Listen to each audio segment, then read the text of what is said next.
Hey everybody, it's Jeremy. Welcome back to the Slowest Blitz where we are playing Asphodel. It's turn 54, and some interesting stuff happened this turn. As you can see, there is no big battle in Asphodel, so no bite on that whole situation.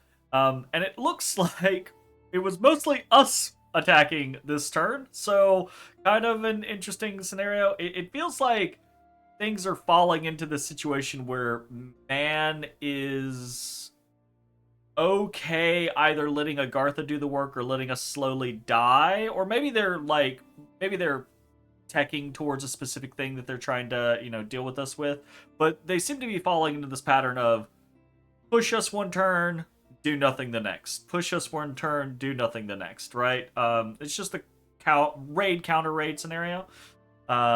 So I'm kind of interested in what's going on there. We're going to talk more about that here in a minute and see where that takes us. But first, we've got some other shit going on. First of all, we have a in-game herald from Naba with just noodling around with the non-aggression packs. Obviously, the game has been out for a very long time now, but when we were first playing it, it was relatively new. I think we kicked this game up when it was only like 4 months old or something like that, right? So messing around with the in-game, I don't think most people use this now, but people were messing around with the in-game proposals and things like that. And Naba, we accept, right? So Naba has taken over the Bandar log territories. They could easily kind of like jump into this mix, but they have no real reason to. Our lands aren't especially valuable. Our lands aren't valuable for gold at all.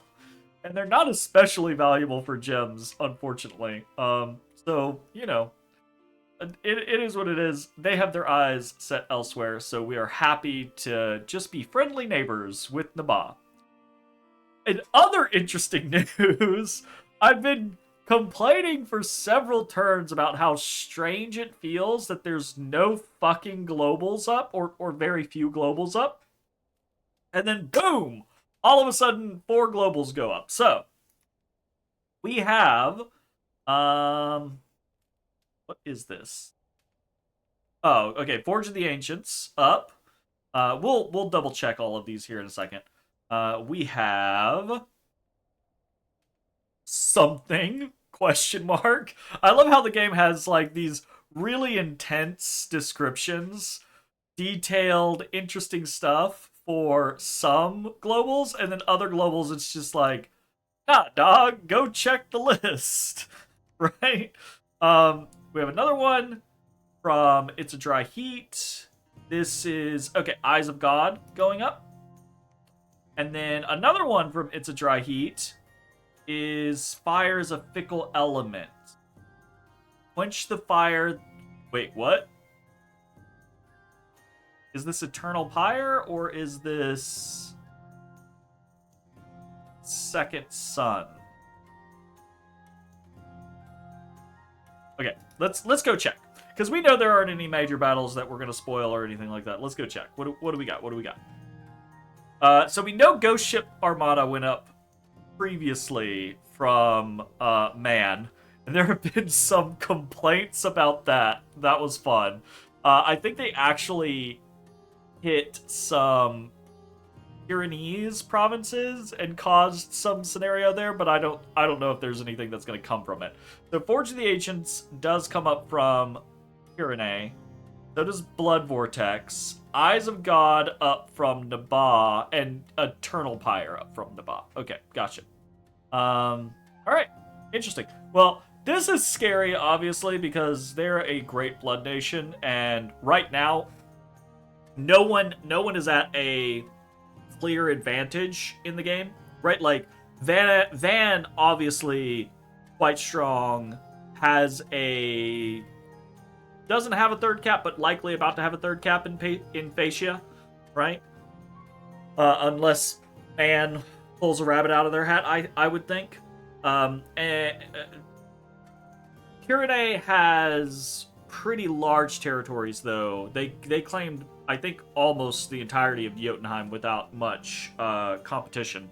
So this is going to be kind of scary for them going into the late game.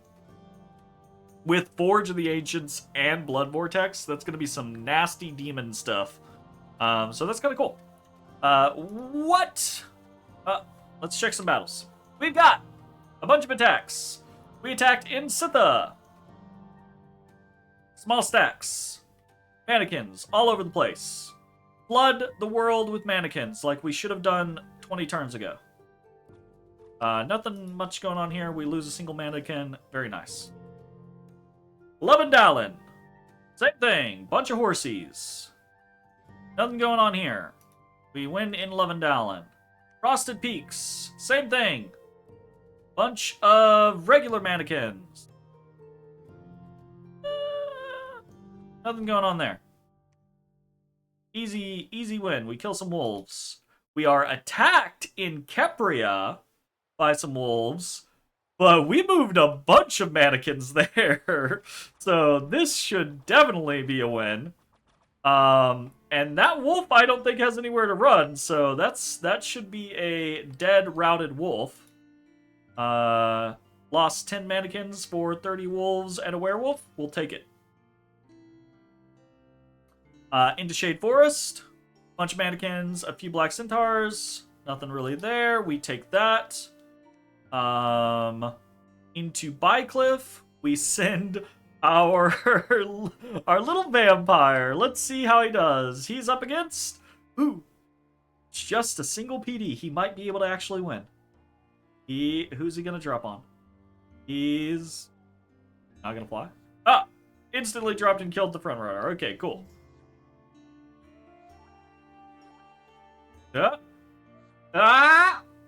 Hey, he did it! Woo! Chase him. Get him. Get him. Very nice. Vampire victory. You love to see it. Okay, cool. Well, attacks went well. 1440 people from Monarch Wards have left to search for the source of the melodies that can be heard day and night. Alright, you sons of bitches. Alright. That's fucked up. Unexpected event in Helmshire. A group of knights have attacked. Unexpected event in Levendalen. We got Misfortune 3 and 5 units have been cursed. Awesome. Battle in Helmshire. Shit.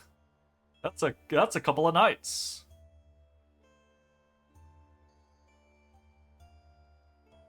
Give them the good old cinematic run.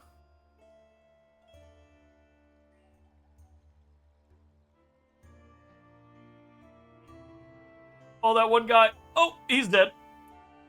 Oh, those mannequins. Oh. Very briefly alive. They're dead. Oh, he's dead. You're not running. Oh, he's dead. Oh, the bush is disintegrated. Alright, well, that's unfortunate. 21 knights is a lot of fucking knights. That's rough. Okay, cool. We still can't afford our upkeep. Great. What the fuck is going on in this game? Alright, well, first of all, Agartha's army's back. Alright, cool. Great. Second of all, man's massive army has not left Sylvania. I've gotta think that either he's waiting for Agartha to soften me up, or he's, like, waiting for a particular tech to try to, like, seal the deal. So, you know, with those two things being the kind of concept, right, we could go on the offensive and just march at him. And honestly, that would probably be the better play. But I kind of sticking to that concept of I want to do as much damage as I can going out. I do still think we can smash this Agarthan army. And if I smash this Agarthan army, our new friendly neighbor Nabah could swoop in and take the Agarthan lands. And then we could be all like, yeah, King Make Naba. Probably not, but you know, maybe that could be fun. It's not especially likely, but if we wait for Agartha to come into our territory, we could squish the Agarthan army and then still hurl our army against man and be like, okay, fine, here we go, right? So that's kind of still the play. I don't know. Looking up here at Phaeacia, right? Vanarus is sieging Phaeacia now. I don't know if I assume man is just kind of like, okay, well, I can't fight Phaeacia, or I can't fight Vanarus. Cause I don't know if he moved this, if he went at Phaeacia like super hard, he probably could do pretty good, but he doesn't seem like he's going at Phaeacia super hard.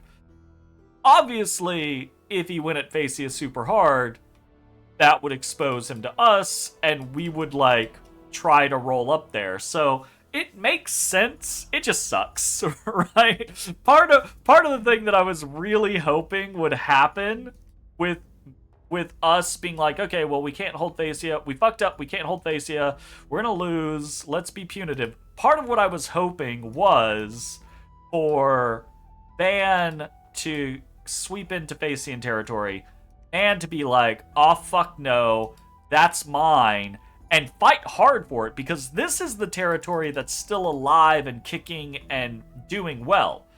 Not our territory, right? So my hope was that man was gonna really go ham against Van defending Phaeacia and maybe open the door for us to be like, yoink, yoink, yoink, yoink, yoink, right? Very unlikely for that to happen, especially at this point in the game where we've misplayed. But that was kind of the hope. That does not seem to be the case. It seems man is far more. It almost like gotta give props to the punitive attitude, because obviously the way we're thinking, the way we're trying to like go about things is trying to be especially petty and punitive.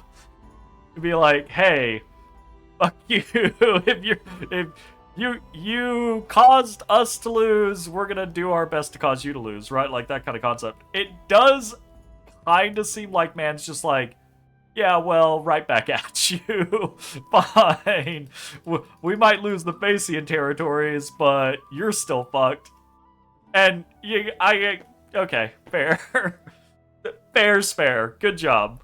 So what are we actually doing this turn? We're kind of continuing to enact our prior plan. We're gonna keep researching, trying to hit enchantment 8. Hopefully before the Agarthan army steps in. We get a couple of good things at enchantment 8. Namely, we get army regeneration, but we also, which people are gonna be like, army regeneration, blah blah blah blah blah. Yes, like if we count the entirety of my army, probably 900 of the 1,000 people are undead. So sure, but this is still very easy for us to cast, and still very useful for our black minotaurs, black centaurs. The communion that we're going to throw up, though it's easier to get communions to have regeneration. All of our panic apostates, etc., etc. It's still a very useful thing for us to have. Also, though, with our gods in tow, we can very easily throw up soaring armor. I think we can very easily throw up soaring armor. Easy might be a misnomer, but I'm pretty sure we can throw up soaring army, which could be pretty good. And with some wonky kind of like tweaking, we could do things like Fields of the Dead and potentially Mists of Deception, which could be useful situationally. Obviously, we can already do things like Frostfend, Thunderfend, Firefend, those types of situations. I say already, I mean, those are easy kind of givens that we can accomplish. So, that's the overall plan. That's the overall play. So we are actively, because of how much research we have and how much enchantment we're away from. Even though I have plenty of gems and I should be summoning shit, we are actually specifically trying to hit this research in 2 turns. And we're front-loading the research now so that if next turn I need to, I can like drop a few people out in order to forge or summon something, right? So that's the generalized play at the moment. We have 1,300 units, or no, we have 1,000 units in Asphodel right now. We are moving more units in. Specifically, we're moving our Draconians over, but we're also moving a bunch of other mannequins that either got left behind or were moved into Shadowglade. Most of them were moved into Shadowglade from like a Micton and surrounding areas and things like that. So we are consolidating in Asphodel. And then we're moving, you can see big stacks into various locations. Basically with the concept of, all right, what we have in Asphodel, we are deeming big enough to do what we want with, right? That in between 1,000 to 1,500 mark, probably closer to in between 1,250 and 1,500 is where we want to be.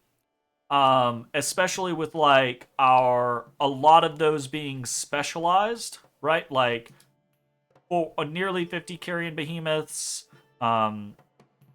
We're recouping our losses with the Sagittarian carcasses and the Carrion Furies that we lost in Sylvania, right? So we're trying to make sure we keep specialized. Mandragoras, right? Trying to not use those types of things, but we are sending out a bunch of other shit.